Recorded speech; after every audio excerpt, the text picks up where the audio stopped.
연 이틀에 걸쳐서 주식시장이 제법 크게 하락을 했습니다. 어제도 시장이 크게 하락을 해서 어제자 증시 토크에서 약세장의 이유였던 코로나 쇼크. 자, 이걸 어떻게 봐야 되겠느냐. 자, 이 점에 대해서도 이야기 드렸는데, 자, 오늘도 장중에 제법 깊은 폭의 낙폭이 발생하다 보니 종목 단위에서 폭락 수준의 종목들이 발생하기도 하고 있습니다. 자, 이렇게요. 주식시장이 연 이틀 조정을 받게 되면요. 투자자의 심리가 지금 화면상의 그림처럼 공포감에 빠져버리게 됩니다. 자, 우리가 6월 달을 보내면서 증시 토크에서 계속 강조드렸던 것처럼 하반기에는 좀 마음을 단단히 가져야 된다. 그리고 실제 마음을 단단히 잡으신 분들도 많이 계실 거예요. 자, 그렇지만 연 이틀 시장이 이렇게 훅 주저앉게 되면은 투자자들의 마음속에는 두려움이 증폭될 수밖에 없습니다. 이게 어쩔 수 없는 현실이고 역사 속에서 개인 투자자의 반복되는 투자 심리라고 할 수 있겠어요. 자, 이 상황은 마치 독보석과도 비슷합니다. 자, 마음속에서 나는 단단하게 차돌처럼 이겨낼 거야. 그리고 난 체계적으로 전략을 갖춰놨어. 라고 생각하셨던 분도 잠깐입니다. 정말 잠깐 뭔가 틈을 만들어 놓게 되면요, 그 틈으로 해서 독버섯이 들어와서, 공포심리라는 독버섯이 들어와서 여러분들의 마음을 뒤흔들기 시작할 거예요. 아마 여러분들 마음속에 한번 생각을 해보십시오. 오늘 장중에 내가 계좌 잔고를 딱 열었어요. 아니면은 관심 종목 화면을 딱 띄웠는데 다 파래. 그리고 며칠 만에 얼마 전까지 엄청난 수익률을 냈는데 며칠 만에 파래졌어요. 자, 이런 상황을 마주하게 되면요, 순간적으로 여러분 강한 투자 마인드를 가지고 계신 분들도 순간 헉 하실 수 있습니다. 이거 뭐야? 이런 상황이 발생되게 됩니다. 그런데 그러한 틈이 생기게 되면요, 근로에서 투자 심리를 무너뜨리는 독버섯이 피어나고, 그 독버섯이 자라서 여러분들의 마음속을 어느 순간 뒤흔들게 됩니다. 이건 참 신기해요. 이거 어떻게 설명해야 되나? 이거 마치 환청처럼 여러분들의 마음을 흔들게 되는데, 어느 날 뭐 이렇게 시장이 조금 더 조정을 받았다? 그러다가 계좌 잔고를 탁 열었는데 파래. 근데 마음 한쪽에서는 독버섯이 피어올랐잖아요. 이 독버섯이 여러분 귀에다가 이야기를 합니다. 자, 빨리 주식 팔고 도망가. 뭐 규칙이고 원칙이고 그런 거 뭐 다 필요했어. 다 팔아버려. 이런 식으로 여러분들의 마음을 뒤흔들게 됩니다. 자, 그게 가장 무서운 거예요. 시장이 뭐 연 이틀 조정을 받을 수는 있어요. 그리고 이번 조정이 어느 정도 깊이까지 갈지는 지켜봐야 될 변수이긴 합니다.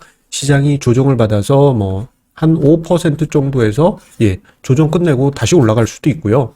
아니면은 2013년 6월 버냉키 쇼크 때처럼 한 10% 조정받고 그 다음에 시장이 숨고르기 한 다음에 올라갈 수 있고요. 혹은 언제로 가볼까요? 2011년 8월로 가볼까요? 10년 전이네요. 2011년 8월처럼, 자, 그때 당시 이제 유럽 위기 발생해가지고 단숨에 주가 지수가 20% 하락했습니다.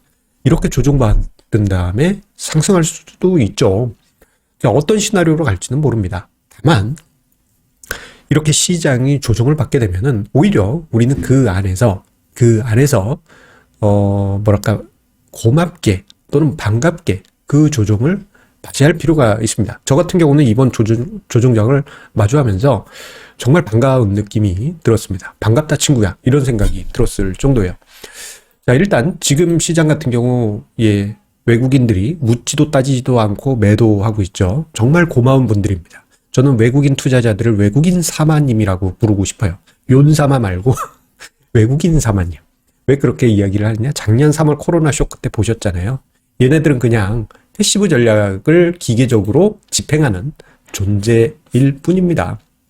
돈이 들어오면 매수하고 빠지면 매도하고, 그러한 기계적인 존재일 뿐이에요. 자, 그렇기 때문에 지금 뭐 코로나 확산 때문에 외국인이 매도한다? 고맙습니다. 헐값에 투매를 해 주십시오. 자, 그리고요, 여기 한 가지 더 있습니다. 외국인 외에도 지금 시장 분위기에 급한 마음에 투매하는 투자자들, 뭐 기관일 수도 있고 개인일 수도 있습니다. 자, 이러한 급한 마음에 투매하는 투자자들도 있을 거예요. 그 과정에서 어떤 일이 벌어지냐? 좋은 주식이 헐값에 던져집니다. 예, 헐값에 던져져요. 저는 오히려 이런 상황이 너무 반가워요. 왜냐?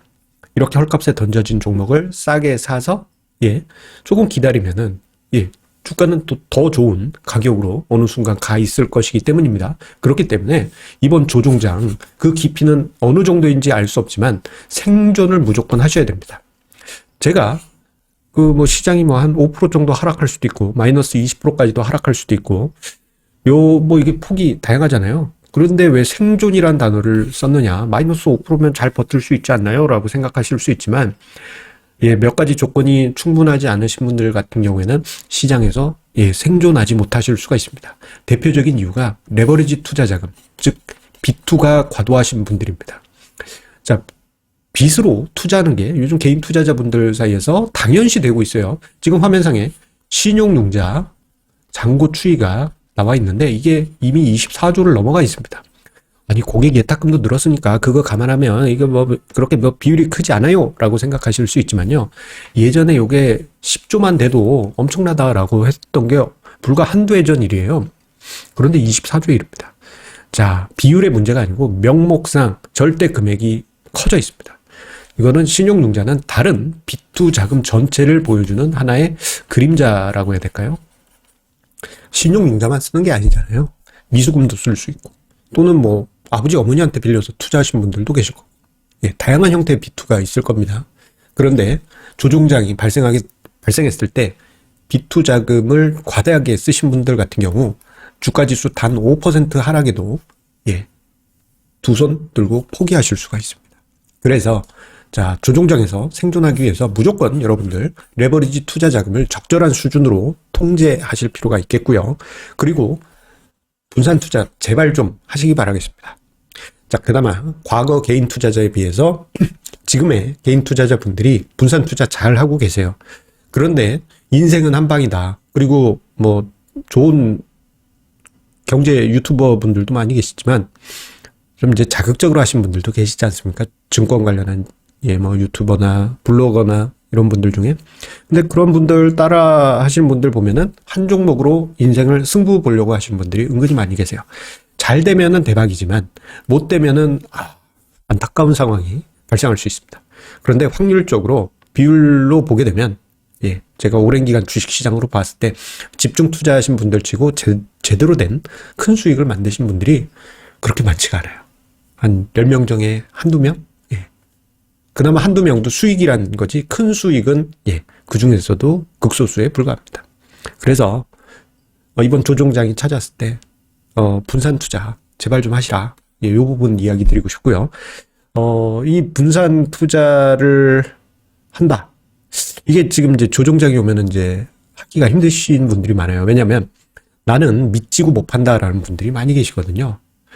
근데 우리 개인 투자자분들 그런 좀 똥꼬집이라고 저는 이야기 드리고 싶은데 그런 고정관념과 똥꼬집은 이제 버리십시오. 제발. 믿지고 못 판다는 거 그거 참 자존심이죠. 사실은. 좀 너무합니다. 이 자존심. 그래서 올라가면 다행이지만 참 이건 자존심의 문제라니까 뭐 여러분들마다 틀리겠지만 제 이야기를 이해가 되시는 분들은요 이렇게 한번 해보세요. 시장이 하락했다. 근데 내가 우연찮게 이제 몰빵 투자하거나 집중 투자한 상태야. 근데 시장이 깊게 내려온 상태예요.